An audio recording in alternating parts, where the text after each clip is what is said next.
Okay, so we're gonna run through the math for figuring out the output force at calipers and the wheel cylinders, and then whatever our input pressure is into the system through the master cylinder. So, what did we determine? Imperial or metric first? Imperial first. So imperial, we have our pressure force area. What's pressure in imperial? That's garbage.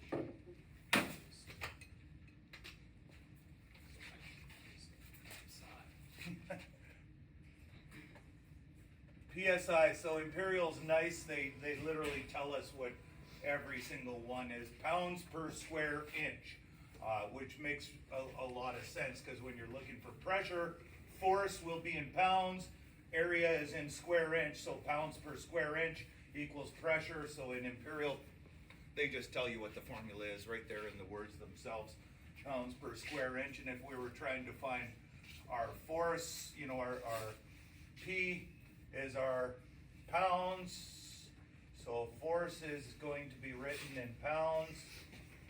Oh, there should be an N in there. There we are. And then area will be in square inches. Generally, when you're doing these math, you look at the units that your area's in and your force is in, and if you can keep everything in those units, then you end up with the scenario where your answer will actually be in PSI and you don't have to change much coming in or out.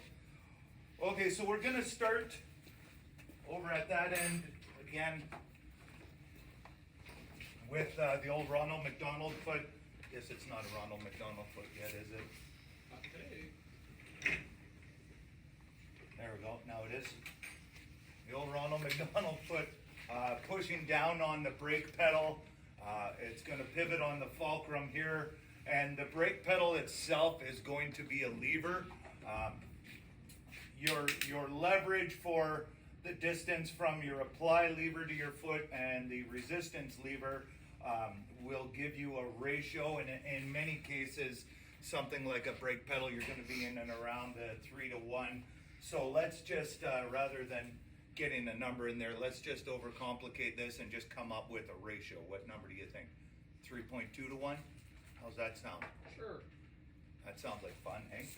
So we'll say that the ratio of the brake pedal lever is going to be 3.2-to-1 as a ratio, and we're going to push down on the brake pedal with some force, and we've kind of determined again 100 pounds of force on the brake pedal isn't much, is it?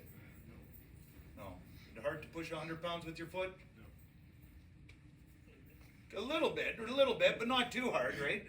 Like you know, I know this frame is a little more than 200 pounds, and I don't have much of an issue doing this, right, with either leg, right? So I know that these legs can push 200 pounds without a lot of work. So 100 is not much at all when you're talking about stomping on a brake pedal and you're able to just push with your leg. So we're going to start off with 100 pounds of force pushing the pedal. If you have a 3.2-to-1 ratio, that means coming into the master cylinder, we just have that 100 times the 3.2 to end up with 320 pounds of force entering into the master cylinder. So that's the force just from the leverage in the pedal. Now going into our master cylinder, you have 320 pounds.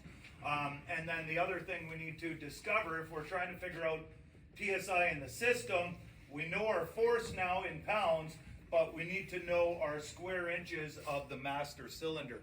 So we'll take the master cylinder and we'll take it apart, and you're going to measure the diameter of the bore in there. And when we measure the diameter of the bore, we're going to get some sort of number. So many master cylinders are in and around a 1-inch size. So I'm just going to say 15/16 of an inch. will be our bore size. So that's our diameter of the master cylinder. So the first thing we need to do is get an area of the master cylinder. So I'll say area of master cylinder, and area of a circle hopefully will always be pi r squared.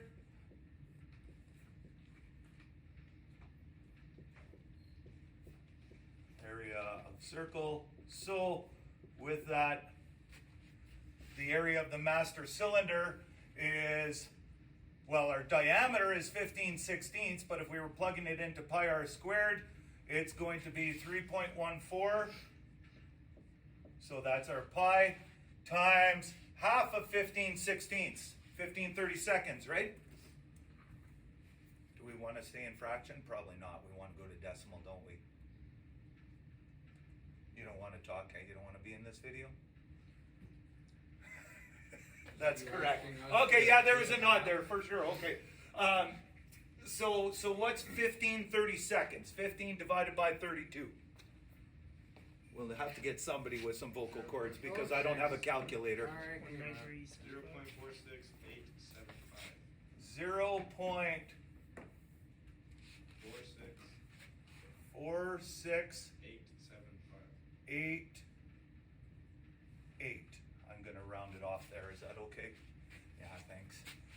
And then we multiply by itself again, right? Because it's squared. So we multiply by 0.4688. And the answer we have, well, again, to get an area, you have to have squared, you have to have two dimensions. So there's one dimension times another dimension. So our answer is going to be in square units. So what does this come out to? 3.14 times that times that? 0.69, and I'll just end it there. Square inches. Right, so now our area of the master cylinder, 0.69 square inches. So from that, I'm going to get rid of my diameter here, and let's just write our area right into that master cylinder. And we'll write 0.69 square inches. Inches squared. Okay, so that's our area, that's our force. To find our pressure, right, cover up the pressure, force divided by area to find our pressure. So 320 divided by 0.69. And what do we get there? So again, system pressure now. So that was step one. Step two, system pressure.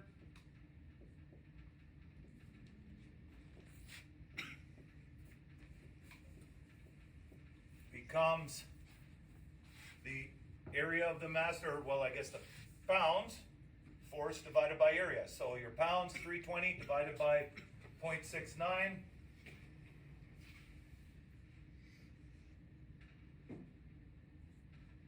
And we're going to be in the 500 and some range, I think. Maybe? 463.768. 463? 0.7? 76, yeah. Okay, so I'll do 464, and 464 what?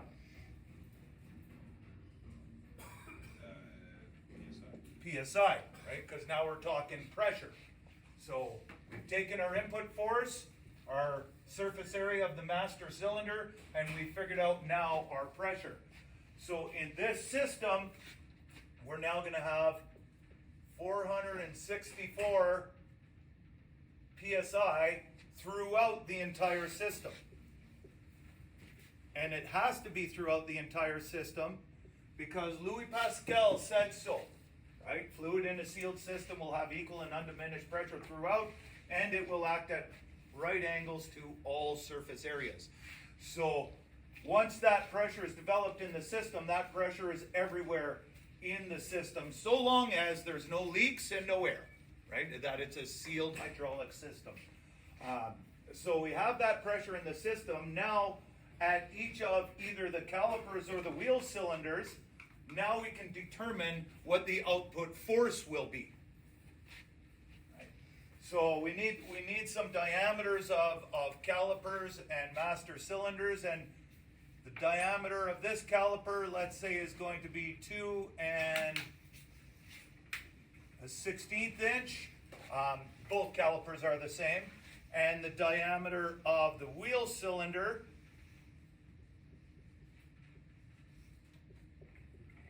let's say, will be, let's just do an inch. Let's do an inch solid for diameter. Do an inch solid. So now, once we have that information, now we can calculate the output force of the system. And again, we're in a situation where we know the diameter, but we don't know the area. So the first step you have to do is find the area of this caliper. So what's half of 2 1/16?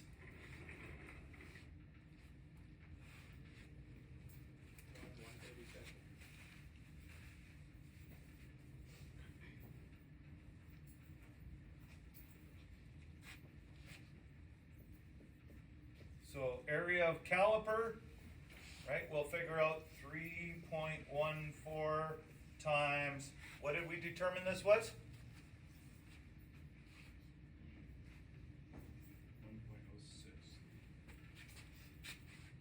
1.0625 probably, times 1.06, and what do we get for the area of the caliper there?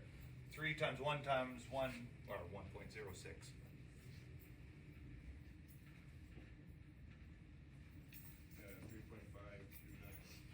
3.529. Correct.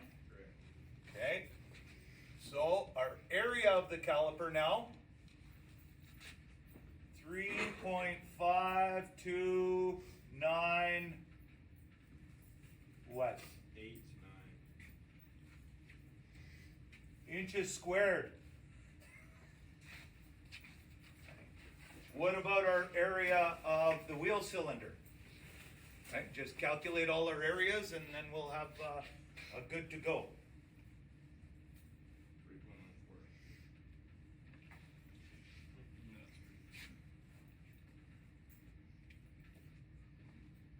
3.14. Is it?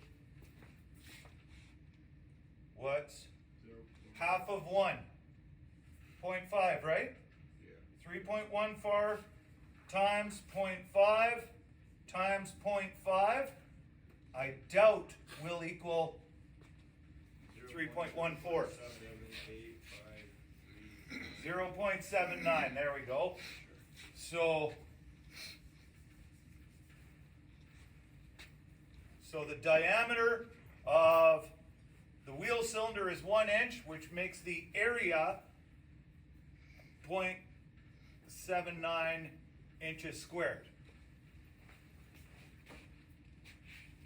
From that, we know the pressure in the system is 464 psi going to the rear wheel cylinder, and we have 0.79 inches squared. If we need to find the output force, now our force is pressure times area, so what's 464 times 0.79?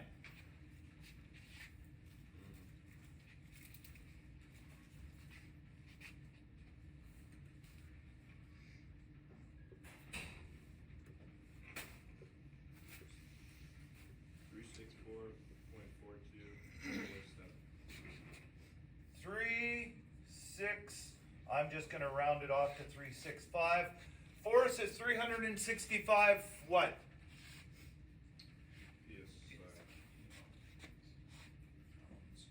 Pounds.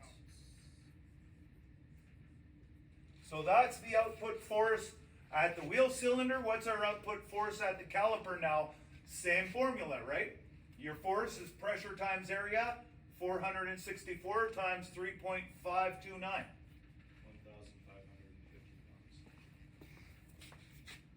1,550 pounds. Right, which goes to show again, we talked about the effectiveness of a drum brake. It doesn't need nearly the hydraulic requirements for the drum brakes because of that energizing and servo action in there. Whereas the caliper, you have a much higher application force because of that, same reasons. It dissipates the heat way faster, but now we need a lot more application force for that to work as well. Make good sense? Questions?